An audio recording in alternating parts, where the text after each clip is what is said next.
Shadow War Zone issue 1. This is a one-shot anthology of stories tying into Shadow War. With obviously we'll talk about the various teams and whatnot as we go through them. So the first story is pretty decent, and then the rest of it I did not need to read. It was crap. I didn't finish it. Okay. I think read I finished, the first story. but You're saying it's decent. It's fine. Well, I mean, Yeah. I like Dinah. I like the interaction with her and Babs. I like the idea of her getting involved in Shadow War. The Feels art's like a pretty half good. story, though. You know, like it is a half story, but it's the only. Honestly, it's the only one that felt like it was even that relevant. Because okay, if Dinah's going to show up and get involved, although there is a weird editor's note at the start that says this takes place before Shadow War Omega, and I'm like, well, yeah, it's not out yet. Of course, it takes place before. You don't have to tell me that. Right. Well, I got confused because I thought it was Alpha. Well, okay. So I read this on Wednesday, which is when I started to feel not so great. Yeah. So I know I read the first story and I know I read the second. I don't remember a lot after that. Joe, this is stupid though. This is like issue 4 of Batman comes out and it says, by the way, this takes place before issue 5. That's what effectively this editor's note is. As I'm reading this, I read that as Shadow War Alpha, which we have read, and I was like, wait. That wouldn't make any sense then. Yeah, the story, this doesn't make sense. The very next panel. Again, it's like, no, Omega's out. Yeah. Why did they tell us this? Yeah, the very next panel is Babs saying Ra's al Ghul is dead. I'm like, well, it's set after Alpha then. Yeah. So yeah, it's just it's some weird editors that just made it more confusing than it needed to be. Freaking Clown Hunter. So yeah, that's why I put it out of my brain. But this is Otto Schmidt doing the art with Williamson writing, and the fact that Williamson's writing this story and not the rest inherently makes it the more relevant one to everything. And who would have guessed Otto Schmidt drawing a primarily Canary story? Oh, it looks great. And like, the thing when I say this story is fine is because it hasn't got much to it. It's like a handful of pages. There's no real resolution. There's no arc to it. It's like, oh yeah, to be continued in whichever issue it's I'm not saying it's amazing. I'm saying it feels relevant and it's going to be followed up on later. And I like seeing Schmidt draw Dinah again. But like, you know, it's a fight scene with her and what's her face? Angel. I always forget her name. I do love that it hints that Dinah does have this dark past where she trained Angel Breaker at a certain point, and that Dinah's not the squeaky clean superhero. Team 7 stuff still continuity? I don't think it is, but I think a version of it. I think Williamson's gonna pull from because her history with Slade, her ex-husband. Now this training with Angel Breaker, I do feel like something along the Team 7 line. Do you know what I wish? I wish this first story, the 10, 12 pages of it, I wish this was just added on to Alpha, charge an extra $1 for that, have it there. Do you know what would have been better? Mm-hmm. Put this as a backup instead of that Joker Slade thing that we had in Batman. Oh, yeah, I'll do that, yeah. There you go. Yeah. Even better. Because this looked great. I am happy to see Dinah's inclusion in this. The rest of the stories in this, I hated to varying degrees and thought they were a chore to read.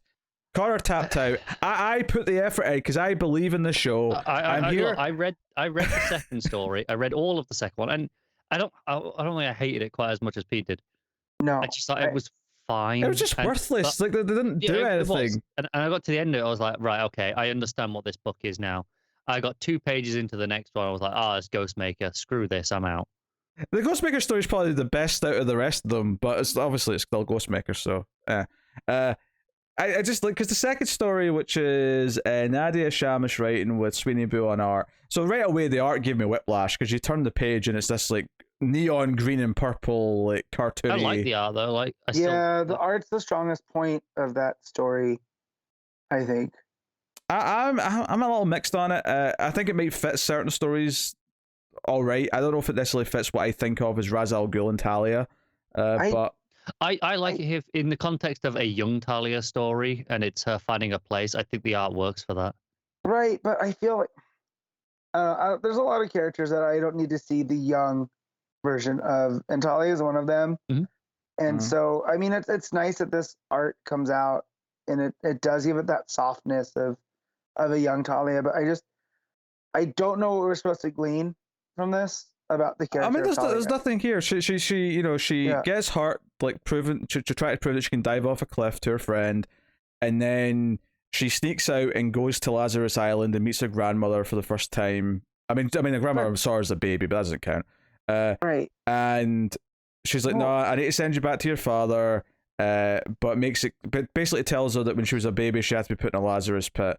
And when she looks in the Lazarus pit at the end, she sees a reflection of a demon, and it's like, yes, we're all part of the demon. This is our bloodlines tied to the demon, blah blah blah. And that's the thing that gets me about this though is that they set up this friendship, right, with Amal. Yes. And then like she just gets dismissed off screen.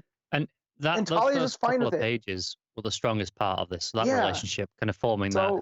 And I feel like that's the sort of thing it should have been the through line of what this story was supposed to be. Not the Mother Lazarus BS. Like, I don't care about that. I care about Talia and her relationships, and that tends to be her downfall, right? Like, it's her relationship with Bruce, like, continually trying to be like, no, you can trust me, and then it's like, no, it was a weird turn, because all the stuff with her talking to her friend Amal up in the cliff, I thought, oh, this is what the story's about. It's their relationship, so we're going to get some tragic ending to it by the end of the story. And then it just pivoted to her running away and going to Lazarus Island, and I'm like, what is the rest of this? The whole idea of Talia being forced to bear witness to her dad coming back, and it almost gives this, like, she understands the cost of the pit, which is why she tends not to use them, right? I like that there seems to be an undercurrent of that, but then we just get caught up in the Mother Lazarus stuff, and I just like, okay, but why? See if it focused on the idea that she thinks that she doesn't have to be like her father, that she's not like tied to this demon shit, and then you reveal at the end that he intentionally put her in a Lazarus pit as a kid, as a baby, to tie her to this without her choice, right, without her consent. That could read as a dark ending. That's like, no, you're destined to be Talia al Ghul, and whatever. If it's a Damien too, but that wasn't the focus of the story up until that point, though. Yeah, she has some like conflict with her father, but it's not because she's like, oh, I don't want to be a part of this, or I don't want to be part of the demon, or any of that shit. It wasn't that. So, yeah, I got nothing out of it. I was like, and then of course, you get a Ghostmaker story. This is Ed Brisson with Mike Bowden, and it's basically them protecting one of Deathstroke Inc.'s. Was it Black Spider? What is his name? Yeah. And they take him to one of Ghostmaker's safe house, and Clown Hunter is being trained to fight the ninjas, so he lets Clown Hunter do all the fighting. And that's basically what it is. He fights 5 of the 6 ninjas. Ghostmaker intervenes because the 6th one's going to get him from behind. But he's like, hey, 5 out of 6 ain't bad for such a early part of your career, but there's room for improvement. And he goes off to fight elsewhere, and he leaves him to look after Black Spider. And that's the story. There's nothing wrong with it. It's perfectly inoffensive. Sounds like it's pretty much how I felt about the first one then, where it's fine, just like, it's just there. Yeah. Can I say that how much I hate the concept of a bat still? I hate that it's called that. Yeah. It like, I mean, don't get me wrong though, I was still annoyed at the end of it because I'm like, wait a minute, there's only one story left. So at this point, this one shot's feeling pretty superfluous.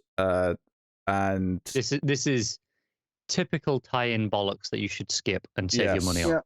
Yes, there's nothing about this that's essential.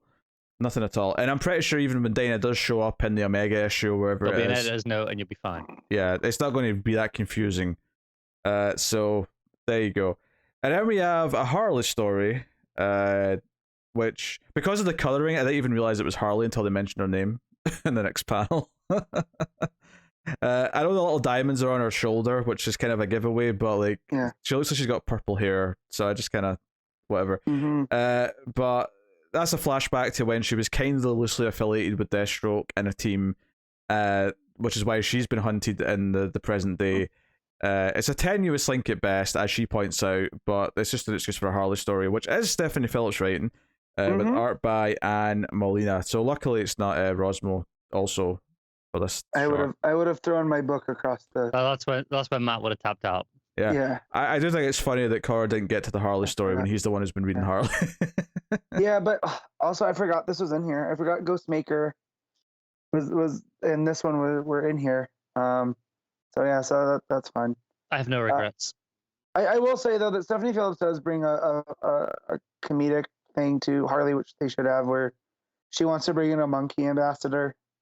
And all Grodd says is like, I find this offensive. Yeah. That made me chuckle. Yeah, she's basically just been chased by ninjas. She runs into an arcade. There's a fight scene, and I'm not going to lie. There's a certain point where I stopped reading her dialogue and just read the narration, which was the more important part, because it's like, there's people talking about Harley and potentially that like recruiting her for whatever they're doing, and at the end it's like Fox. They've been watching her on the security cameras. So you didn't read where she's in the arcade, and it's the Killed my father, prepared to the one- die. I'm just skimming through it. yeah. They're all movie quotes, and I don't understand why they're there. Is that something she does in the book? Yes, this is what I think it was. I can't remember what movie car it was. It was like 3 issues ago where it was. Okay. It was like I can't remember what movie car it was, but it was like 3 pages on how cool this movie car is, and I'm like, why are we doing this? Yeah, that page is quite cringeworthy, to be honest. Now I'm looking at it. Because There's a lot of that. You killed my father, prepared to die. Just when I thought there was okay, so I know those ones. Just when I thought I was out, you pulled me back in. I have 2 guns, one for each of you. And then I thought of Pete when I read this one. That's Game it, over. man. Game over, man. Mrs. At least Robinson, that you're makes trying to sense in an seduce me. arcade as well. Yeah. Right. There you go, Mrs. Robinson trying to seduce me, and there's no crying in baseball. Right. Yeah. So, like, I was just reading this. I was like, okay, Stephanie Phillips, I get it. Like, Harley is kind of this. She breaks the fourth wall a lot, but why talking in movie quotes? So, yeah. That's the thing. Like Philip's version of Harley seems to love movies and Gotcha. doing movie references. I don't like it either, actually. Yeah, honestly, this Shadow Warzone one shot, I would say skip it like the plague. Honestly, it's Save your money. it's the first story is decent enough, and if like it was 4 stories of a similar quality, I'd be like, it's an okay tie-in for what it is. But that's the highlight, and then it plummets. It plummets after that. Yeah. I did not like the rest of it at all. So. Oh shoot! I should have known this. I have 2 guns, one for each of you from Tombstone. That's Doc Holliday. I have seen that movie. I found it's got a great cast, but I found it pretty forgettable. Yeah. So I think that I don't feel good when I'm done here. I'm gonna lay in bed and watch Tombstone. So thank you, Stephanie Phillips. you can knock yourself out. Something good came out of this one shot. Yeah, because I don't even remember reading this until I got to that page just now of all the movie quotes, and I thought I had to ask Connor. Well, I was gonna ask Pete if he was familiar with this because I didn't know you were gonna be here. But yes. Yeah, I was just obviously I have the issue because I read the first like 2 stories. Yes. So I was just skimming through it to see what these other ones were because I didn't even realize there was a Harley story because I just literally I was like, right, I'm not reading this, and I closed it. When I saw that first one there, I didn't read the rest of the page. I thought she was going to do the whole speech from that movie, but no, it's just that one line, and then it's lines from every other movie. Yeah. So she's being, I do like that she wants to get that plush unicorn out of the claw machine, and she just ends up throwing the ninjas into it and taking it out, which I think is funny. But it looks like she's being watched for this team, and is that Wolf? Who are the other ones they're watching? That's Bronze Tiger, right? Now let's look Fox. No, but the ones watching like, that. they're watching on the screen. Matt really is like not feeling up to do this. I'm not, guys. I don't know who the guy with the glasses is, but it looks like Killer Frost is the one above Bronze Tiger.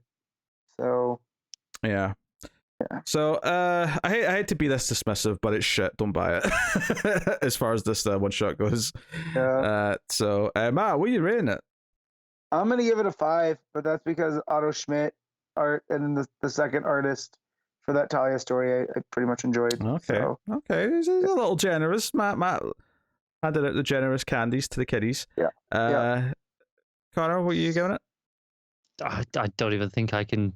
Oh, you didn't finish fairly it, give a score here. Yeah, I'll probably give it a 4 overall. Yeah. I'm annoyed I read it, basically. So that's not what you want after I read your comic, is to be annoyed that I read it. No, not at all.